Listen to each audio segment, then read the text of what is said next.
Good morning, everybody. There we go.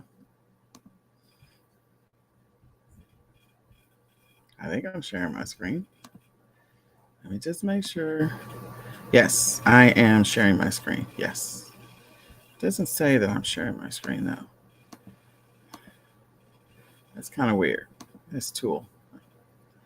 Unpredictable. I think we're live.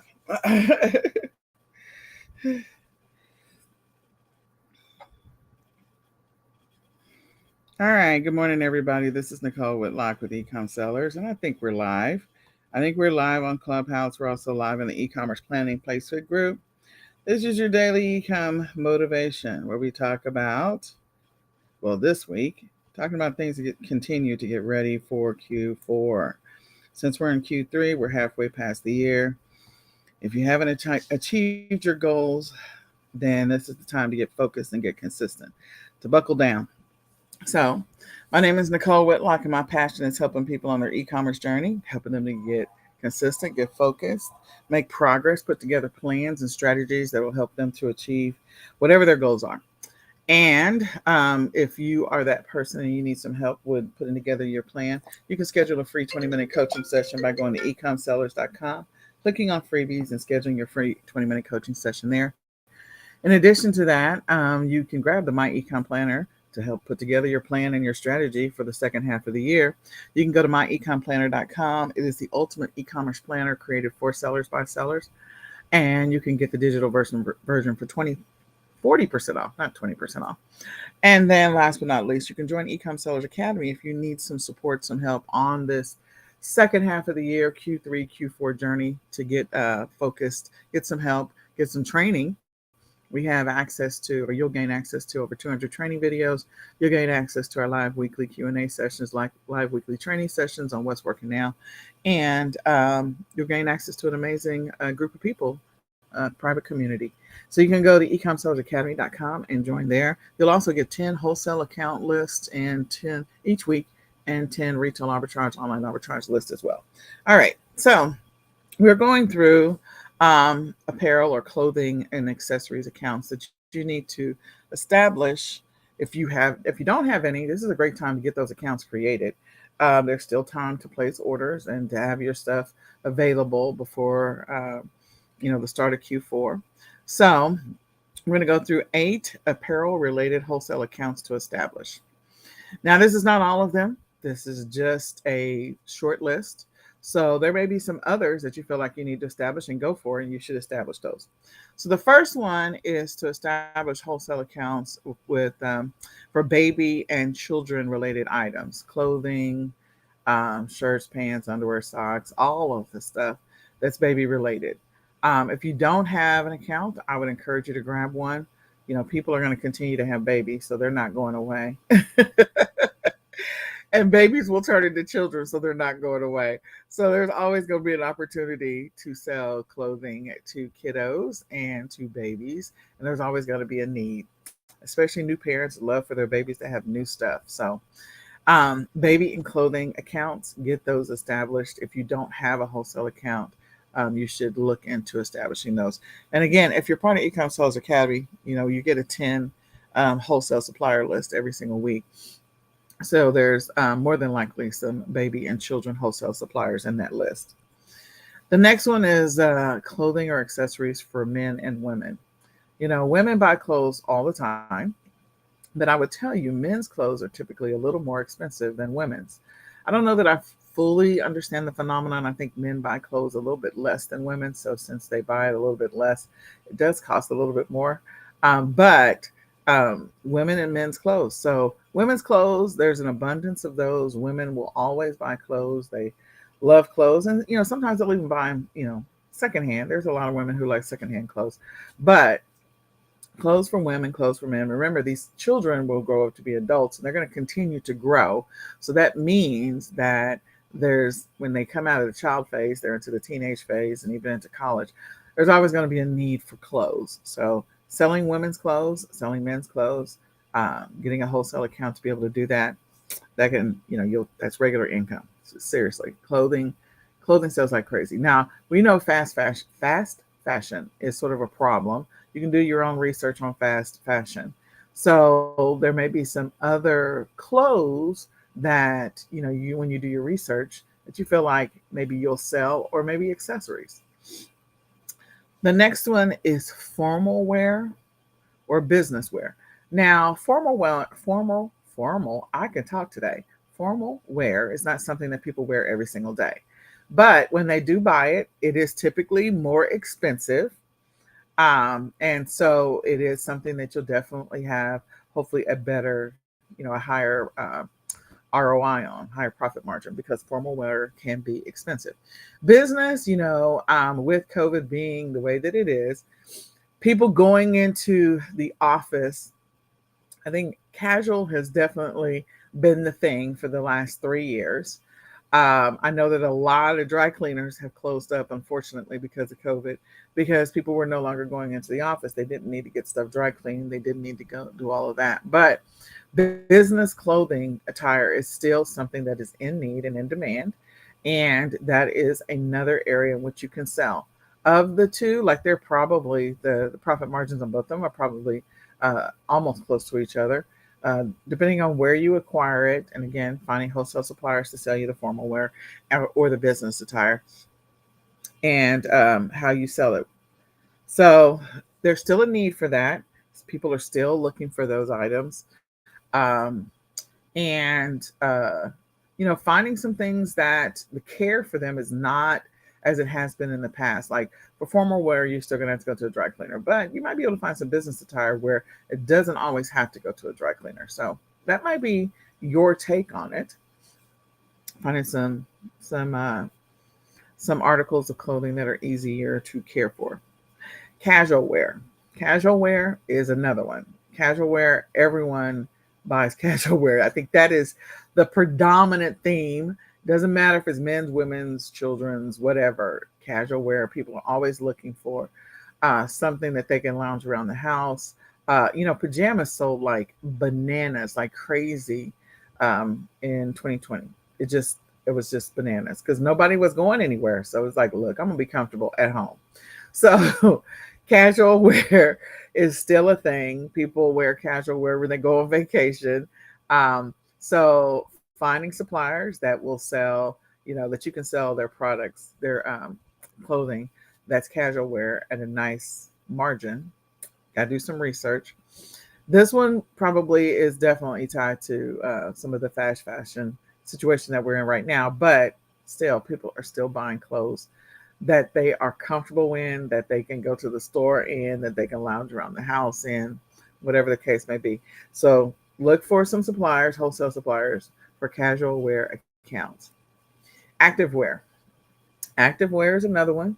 Definitely during the pandemic, people were working out at home. They were probably working out in casual wear, if we're going to be honest about it. But people have started going back to the gym over the last year. And so activewear is another one. Also working out outside.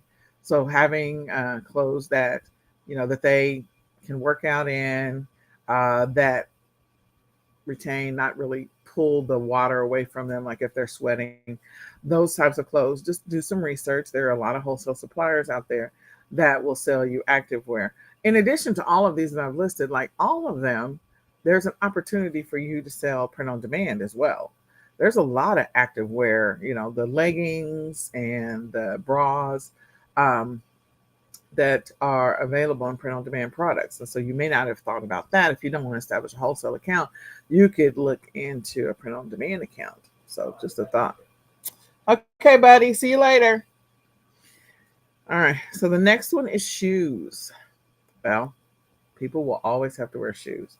Now, this is very vague because you could go anywhere with shoes. You can go work shoes, you can go casual shoes, you can go tennis shoes, you can go sandals, you can go boots. Like you could go anywhere. You can go kids' shoes, you can do, women's shoes, men's shoes, like shoes in general. So having a few shoes wholesale supplier accounts is not a bad idea at all. That would be one that I would definitely look into. Selling shoes would definitely be worth it long term. I don't think I spelled this right, but it's scarves, hats, and accessories. I'm looking at it and it doesn't look like it's right. It might be right.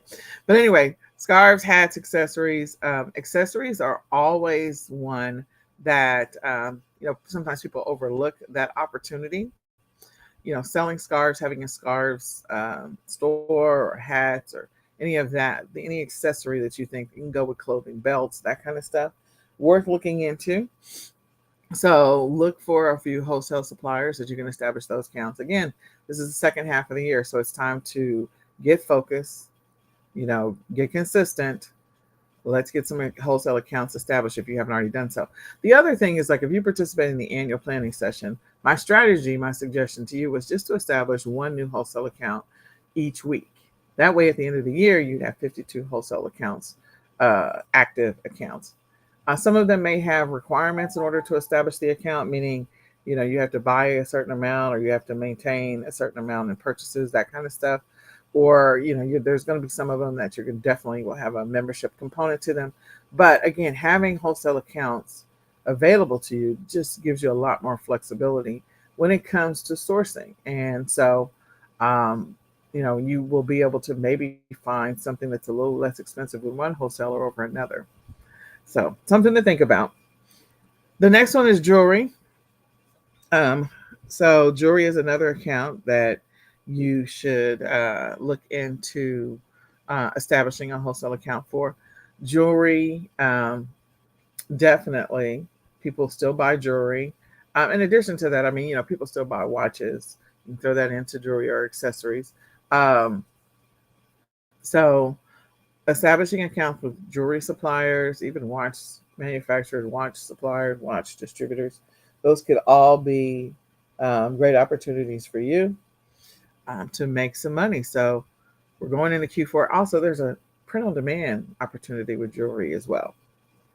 So with that, that is our 8 apparel related wholesale accounts that you should establish. You still have time to establish them before the end of Q3.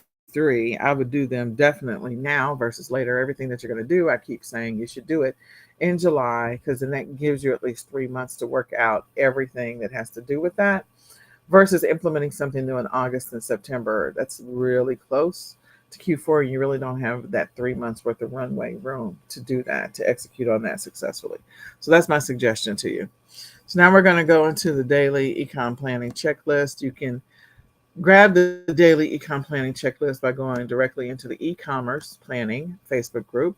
Click on files from the top of the page and go download the daily ecom planning checklist, the weekly one and the monthly one. There's a weekly and a monthly planning checklist. So you can go there and grab that. The first thing is that there are 4 things that we think you should be doing every day before you go to bed. And it's all about advanced planning and increasing your awareness of what is going on in your business. So the first one is to go through and assess your day, kind of rate your day, review your day. If you establish some goals, were you able to get through the goals? Were you able to get those things, get through the entire list? If you weren't able to get through the list, make a note of why you weren't able to get through the list. It's okay. We'll celebrate the things we did get done. We will not beat ourselves up over the things we didn't get done.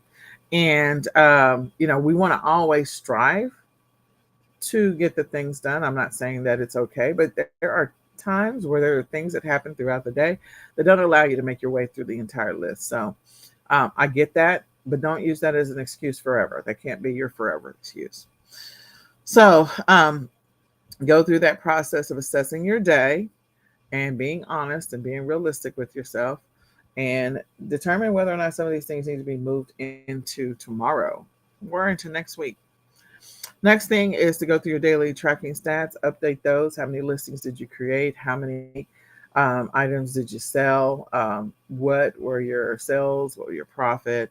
Did you run any ads? What were your expenses for the day? Like, there's a whole list of things that we're tracking there. So go through your daily tracking spreadsheet and fill that in. It's inside of your My Ecom Planner. In addition to that, look at your online calendars. Do you have any meetings that are coming up that are for your business or for your job or for our appointments as well, or personal, that are coming up? If there are, you make a note of those things and be aware of them before tomorrow gets here, so that tomorrow is not a surprise to you. The next one is to build your schedule for tomorrow. We're going to spend a little bit of time building your schedule for tomorrow so that way we have a game plan on how we're going to execute the day. This always helps you to be able to think through it. And the other thing is that as you're building this out at night, subconsciously, when you go to sleep, like your subconscious brain is visualizing this entire schedule. So tomorrow, you have a better chance if you build the schedule at night of actually doing a better job of executing on that schedule tomorrow morning. So go through that process of building out your schedule for tomorrow. Then the next thing is this morning, today, we're going to go through and we are going to look at the schedule that we had yesterday and we're going to re-review it. The reason we re-review it is because our goal is to always get better at creating a new schedule, our future schedule. So in order for us to get better at creating a better Monday schedule, we have to allow ourselves to assess what did or did not go right with the previous Monday schedule. So there's always a learning opportunity there. Learn from whatever the schedule is that you put together. Maybe there were things that were completely outside of your control, and maybe there were things that were not outside your control, and they're just excuses at this point. But go back and reassess Monday and make some notes. There will be some lessons learned there. Number 2 is to review your weekly priorities and your weekly habits for this week. What were the weekly priorities and habits that you established for this week that you said, these are the things I need to focus on? What's the priority for this week? And since it's Tuesday, were you able to knock any of them off the list from Monday or Sunday? If not, that's okay. You still got today and the rest of this week to get that done, so you can still do that. Glance at your monthly checklist. You have established at least 20 to 25 goals for the month. This is the second full week of July. So hopefully some of those goals have been met or you've made some progress towards some of those goals. If not, you need to be thinking about that. But you should be making progress towards your monthly goals. And if you feel like, some of those should be on this week's schedule, then the next thing on the list is to review and possibly rewrite today's plan. So if you determine that there's a few things on the monthly plan that you need to move to today or things you want to get started on working on today so that you can get through your monthly goals that you established, then let's do that. So review your schedule, maybe rewrite it. And then once you rewrite it, speak it into existence. Speak it out loud to yourself. Your subconscious mind is standing there in the wings waiting to hear what it went through yesterday. So why not go ahead and speak it out loud so you can step into the day with this new schedule that you built or the adjusted schedule that you built. And that way, when you get distracted throughout the day, your subconscious mind will help your conscious mind bring you back to what you should be focusing on. Like, oh, I'm supposed to be doing this right now.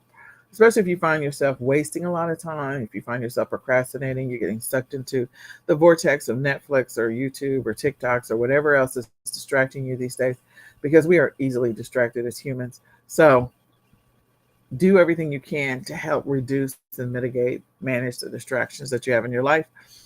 And then step 5 is to write out tomorrow's schedule. Go ahead and build tomorrow's schedule. That will not hurt. Make sure that you have, keep in mind, it's just a preliminary draft, so you can always rewrite it because we're going to rewrite it tonight before we go to bed.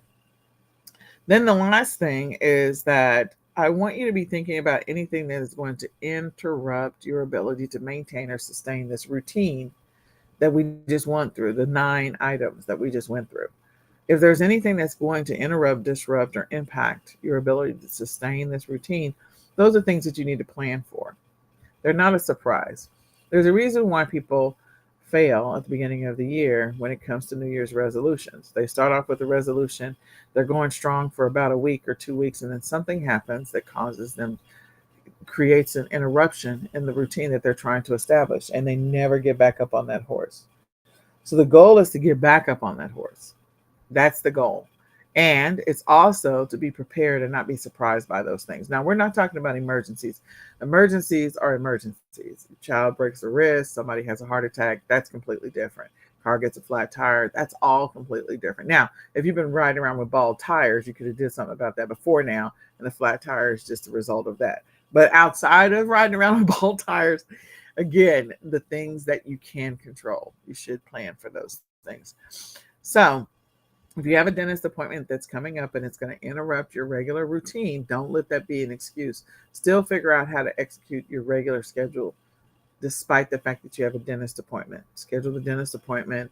If you can, move it around your schedule or schedule your activities around the dentist appointment if you can't move the appointment. Because I know right now it's hard to get doctors and dentist appointments. You're like on a waiting list for like 6 months and then it finally comes up.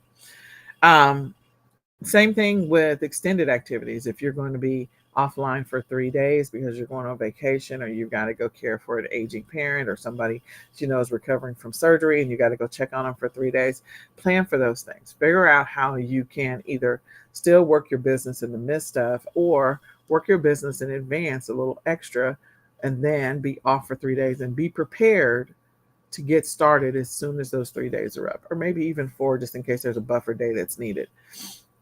So put in some strategies so that you can continue to be successful and maintain whatever your plan is for your business. So I hope this information is helpful. I hope you use it to be successful today. So my name is Nicole Whitlock, and my passion is helping people on their e-commerce journey. If that is you, if you need some help getting focused, getting consistent, getting organized, you can schedule a free 20-minute coaching session with me by going to ecomsellers.com, clicking on freebies, and scheduling a free 20-minute coaching session there. If you are a person that and if you need help with getting organized, I encourage you to grab the My Ecom Planner. It was created for sellers by sellers, and it's the ultimate e-commerce planner to help you to get organized, especially for the second half of the year. And if you need some support on your e-commerce journey, you can join eCom Sellers Academy. It's terribly affordable. It's $17.99 a month. And we're there for you. Whatever questions you have, issues, you can participate in our daily training. We do have a training tonight at 8 o'clock. So I encourage you, invite you to come join us. So you can go to ecomsellersacademy.com. And my hope, my prayer, my wish for you is that you have an extremely focused, highly productive, and successful, profitable day. With that, we will say goodbye for now. Bye, y'all.